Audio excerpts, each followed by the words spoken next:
Hi, thank you for joining me today. We're going to be going over the basic steps for changing the spark plugs on a 2015 Toyota Highlander. This is an all-wheel drive V6. So let's get started. So you might ask, what are some of the common signs of bad spark plugs? Well, you could have trouble starting, rough idling, sluggish acceleration, declining fuel economy, engine misfiring, and engine knocking. So I just took off the cover here and I'm going to set that aside right over here. Okay, next thing I want to do is disconnect the negative terminal on the battery cable, which is located right here. If you look closely, you will see a negative sign. Now, only thing you have to do is just loosen one bolt on there. Okay, next we're going to be going over our basic supply list. I use the NGK 6619 Iridium spark plugs when I did the spark plugs on this vehicle. You want to use dielectric grease that lubes the ceramic or porcelain portion of the spark plug that keeps it from sticking to the coil pack or arcing to the coil pack. Intake manifold gasket. Also, we're using a 3/8" ratchet, extension bar, 10 millimeter, and spark plug sockets. But check out the rest of the list in the description below. I also have my basic PPE, which are my gloves, my safety glasses, and my long sleeve shirt. Okay, so now we're here at the first set of spark plugs. 1, 2, 3. This is a V6 engine, which means this is the engine is pretty much shaped like that. There's one side of the engine facing that way, and this is that way. We're working on the spark plugs for these 3 cylinders, and we're going to do these 3 cylinders later on. Okay? So we have 3 coil packs, 1, 2, and 3. We're going to focus on this one for our example. So the first thing you're going to do is carefully disconnect this electronic connector. Be pretty careful here because it's plastic. There's a lot of heat built up here, and the older these vehicles get, the more harder this plastic gets. So you got to be gentle with the connectors. Next thing we're going to do is we're going to disconnect the coil pack using our 10 millimeter socket, like that. Okay. I've already loosened it. Take out the coil pack. You want to just look at it, inspect it right here. You see there's no dust in there. There's a little bit of oil, but I wouldn't be concerned about that. Really, this is a dust cover. And you see the dust cover has a little lip on it. Okay, this is a pro tip. When you're putting these back together, make sure that the lip on this dust cover is properly seated on here. You see how that just fell off? It shouldn't do that. But once I get it on there properly, see that? That's how it goes on there. Additionally, if you look inside there, there's a little spring that actually picks up the spark from the spark plug. That shouldn't be corroded, and you can see that that's pretty clean in there. Okay? Now what we're gonna do is go ahead and connect our long extension. And I have old tools, so I just connect 2 extensions. My spark plug socket it doesn't like to attach to my extension because they're not by the same manufacturer. This one's a different brand, so this kind of falls off sometime. So just go ahead. There's another pro tip there. Put some tape around it, because if this falls in there, it's really hard to pull it out. So I know my tools, so. This just goes really quickly. You notice it wasn't very tight at all.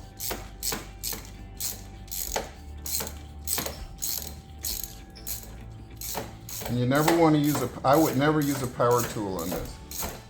This is definitely something, okay, I can feel it. Got loose, I'm shaking it. If you notice, I'm keeping the extension towards the center of the little socket area. And look at that. So you can tell that's pretty new. I just changed these about 6 weeks ago. There's the Iridium spark plugs that I use. This is in good shape. I mean, basically, this is a brand new plug, no issues. So if you're putting these back in, what you're gonna do is you're gonna just apply a small amount of grease right here in this area. And one thing you do want to inspect on all plugs, sometimes people put old plugs in because they don't have a choice.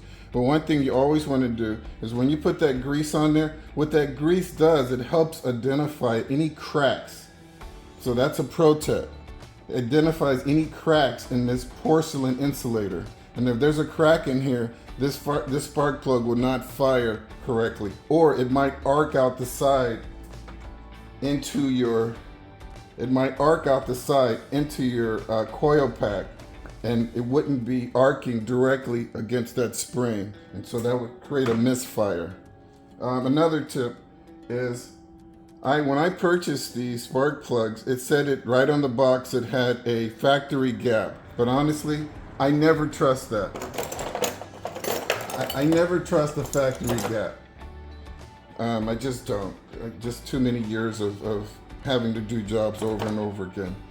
So what you would do, now Iridium plugs are special, and this is not the proper tool to check a Iridium tip gap, but I'm just for demonstration purposes, I'm gonna show you how you would do it. But you would just carefully slide it in there.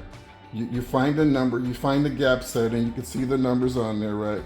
And then you go whichever is the correct gauge, and then you slide it right in between. I'm gonna zoom in on the camera. Okay, and you just gently go in and out, in and out. Sometimes what I'll do is I'll just tap it to make it too small purposely, and then I go in and re-gap it, right? But with an Iridium tip, it's extremely sensitive.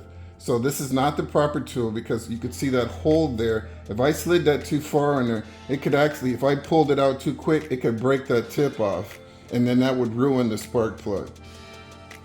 Okay, so you don't want to do that. What you want is, they have coin-shaped gapping tools.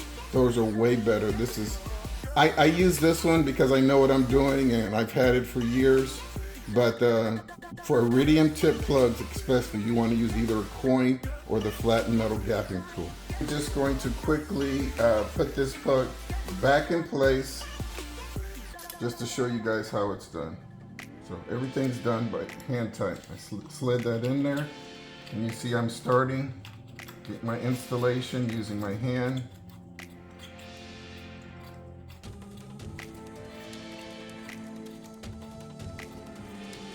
Never with the ratchet. Okay, it's snug, and then I put my ratchet on there, set it to the right setting. It's not quite bottomed out yet, so I'm just being very careful with it. It's gonna bottom out here in a second. Okay, it bottomed out. So once I get to this point, I'm just gonna turn, it barely turned. That was like 1/8 of a turn.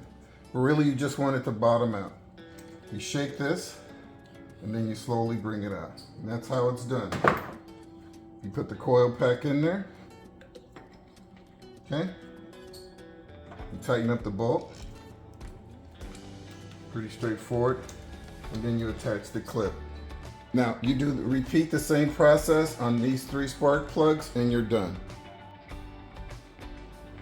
Okay, so the next thing we're going to be focusing on is what you'll need to remove this plenum from the intake area on the engine block. Okay, so you want to use your hex tool that's on my supply list. 1, 2, 3, 4 hex screws, and then there's a bolt here and then a bolt there. You'll need to remove those to remove the base of the plenum. Secondly, you're going to have to remove 2 12mm bolts. One of the bolts is back here. It's about 8 inches down. I'm going to move to the other side now.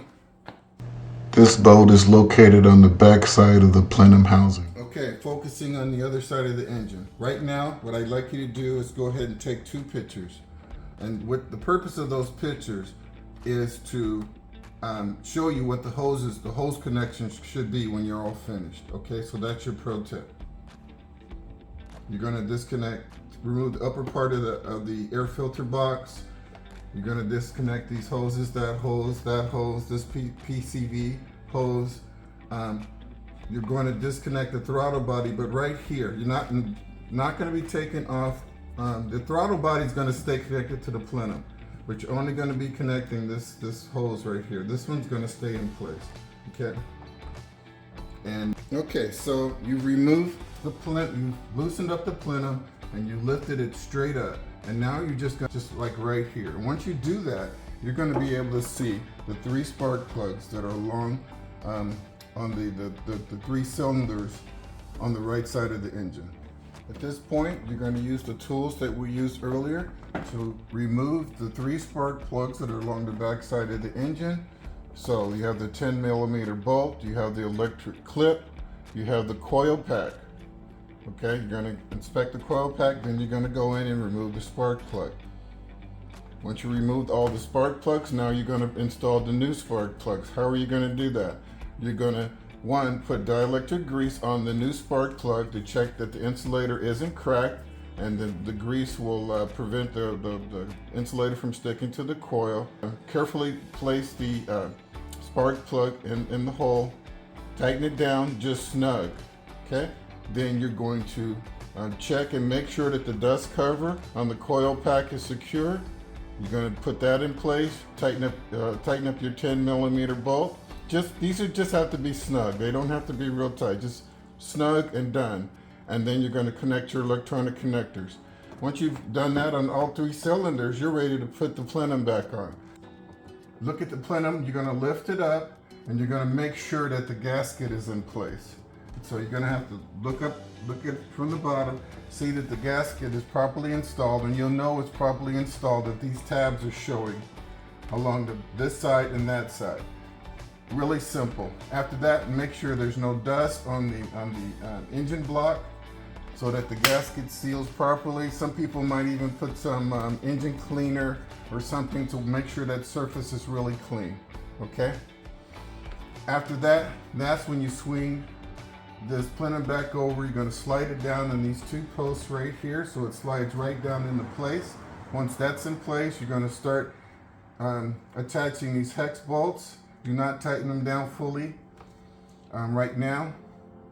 Get all the bolts in place, and then you're going to tighten them from the inside out in a very even manner. So 1, 2, 3, 4, and then you're going to tighten these 2 on the outside.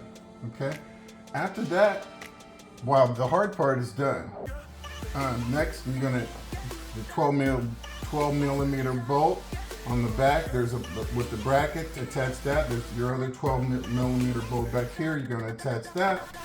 Then you're going to come over here, attach your air cleaner box, reinstall your hoses. If you have any issues, just reference your pictures. There you go. That's your pro tip right there.